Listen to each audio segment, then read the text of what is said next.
In a world that is constantly being industrialized, it is important to maintain a partnership between natural systems and human products such as machines and technology. Heightened ethics, sensibility, and a greater awareness of a globalized community have made approaching architecture more than just an evaluation of simple formal, social, and programmatic needs. Architects today are endowed with a greater responsibility in recognizing the need for sustainable dynamics and understanding the importance of landscapes as a tool for social and economic growth. We agree with these articles, but feel that they are somewhat outdated in today's architectural field. We should expand upon ideas like sustainability and harmony with nature.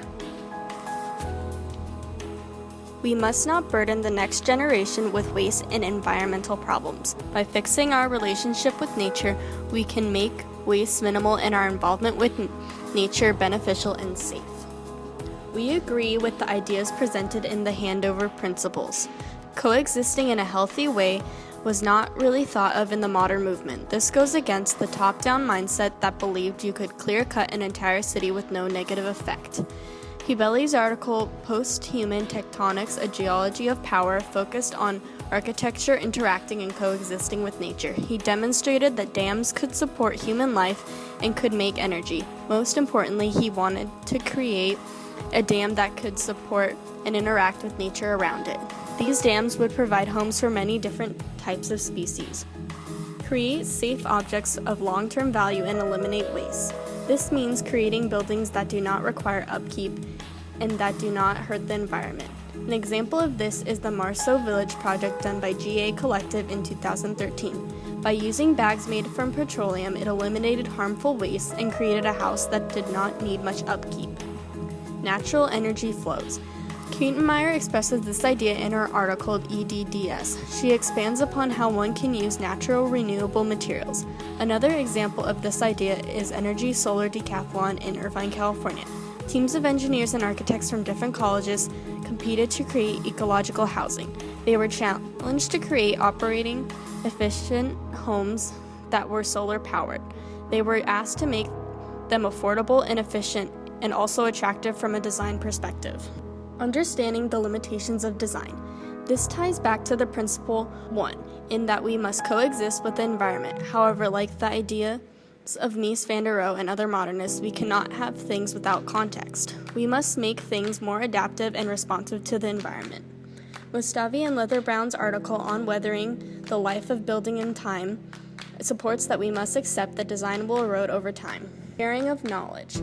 This idea relates to globalization and design intelligence. Both believe learning from others increases one's own knowledge. Shared information makes for richer projects. Landscapes are distinct in their ability to communicate a space of coherent ideas and values. They consider culture, social tendencies, nature, artificiality, science, and technology, along with other ideas that can shape and define a space. Landscapes are often used in reconstruction and development. In landscapes, Kelly Shannon introduces the term landscape urbanism as a discourse that transcends conventional planning and urbanism. It is cross-disciplinary, consulting experts in fields of art and science. Especially in modern landscapes, there is a focus on site specificity, ecology, and sustainability. In considering modern concerns, landscapes should be sustainable, not only in apparent superficial concerns of materiality and tangible consumption and output, but sustainable in less tangible ideas, such as process. The Fresh Kills landfill of Staten Island presents a conflict that is indicative of modern issues. As one of the largest landfills in the world, it's an example of man-made ecology with adverse effects on the environment. The proposed solution involves a 30-year redevelopment in which 4 mounds of landfill are covered to create a new landscape of program, habitat, and circulation. Instead of a process and design that commits to a static and predetermined course, the project favors, quote, an intricate layering of multiple flows through sites.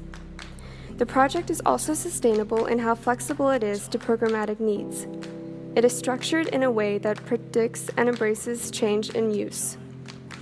Additionally, its long-term completion time frame is set specifically to allow gradual process that collects data to better its output. Efficiency is another characteristic of landscape urbanism. Elevated on an abandoned railroad on Manhattan's west side, Highline Park makes use of existing infrastructure to create usable public space. Stretching 1.5 miles, the park includes sustainable practices in its materials and inclusion of vegetation. Landscapes can be deeply affected and shaped by political and social agendas. The Favela Barrio project confronted the issue of dense and impoverished living conditions of Rio de Janeiro.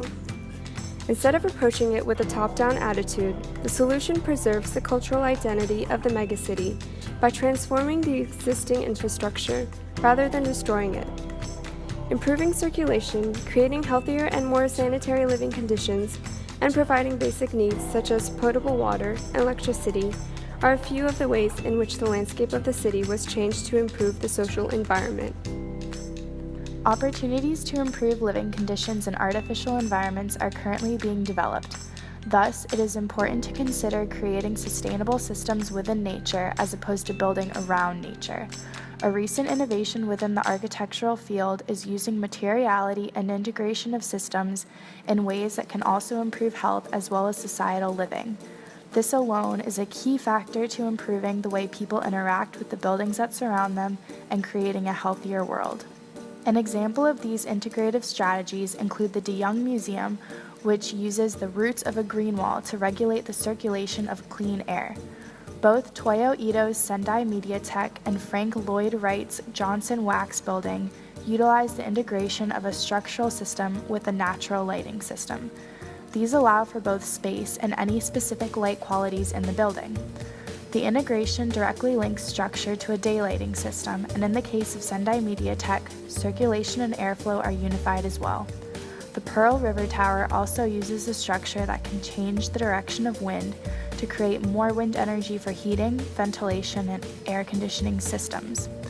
These connective strategies are crucial to understanding the role architects play in the ecological dynamism of the 21st century.